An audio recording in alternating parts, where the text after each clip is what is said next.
Hello বন্ধুরা, শ্রীর রান্নাঘরে তোমাদের স্বাগত।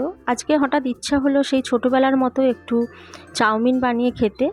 তাই যেমন ভাবা তেমন কাজ। প্রথমে কড়াইয়ে সাদা তেল দিয়ে দিলাম, দিয়ে বাদামগুলো ভেজে নিলাম। নিয়ে তারপর ওই তেলের মধ্যে পেঁয়াজ কুচি, লঙ্কা কুচি দিয়ে একটু ভালো করে পেঁয়াজটা ভেজে নেব। যখন পেঁয়াজটা ভাজা হয়ে আসবে তখন আমি একটু গাজর আর একটু আলু কেটে রেখেছি। বিমসও দেওয়া যায়, আমার আজকে বিমস ছিল না বাড়িতে, তাই দিতে পারিনি। হঠাৎ করেই ভাবা, তাই রান্নাটা করা আর কি, ওই জন্য আনা হয়নি। তো এরপর আলু আর গাজরটা দিয়ে দিলাম। দিয়ে এবারে এটা একটু ভালো করে টাইম নিয়ে ভাজতে হবে, এবং এর মধ্যে একটু স্বাদ মতো নুন এবং স্বাদ মতো হলুদ দিয়ে দেবো।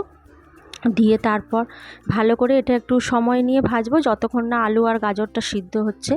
আর এর ফাঁকে আমি চাউমিনটা একটু সাদা তেল আর নুন দিয়ে একটু সিদ্ধ করে জলটা ঝরিয়ে রেখে দিয়েছি। তো গাজরটা আর আলুটা ভালো করে একটু ভেজে নেব। ভেজে নিয়ে এটা একটু ঢাকা দিয়ে ভাজতে হবে। তো ভাজা আমার প্রায় হয়ে এসেছে।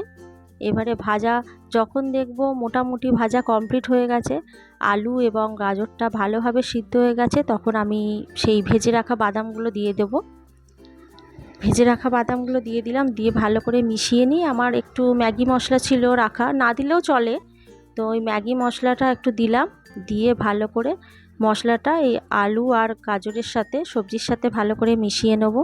এবং যখন ভালো করে মেশানো হয়ে যাবে তখন এর মধ্যে আমি ওই আগে থেকে জল ঝরিয়ে রাখা যে চাউমিনটা সেটা দিয়ে দেবো।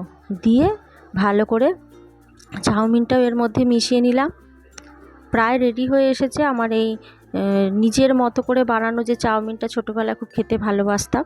এবং যখন প্রায় পুরো চাউমিনটা সবজির সাথে ভালো করে মেশানো হয়ে যাবে তখন একটু স্বাদ মতো, একটু সামান্য পরিমাণে একটু ঘি আর একটু গোলমরিচ গুঁড়ো দিয়ে ভালো করে মিশিয়ে নেব।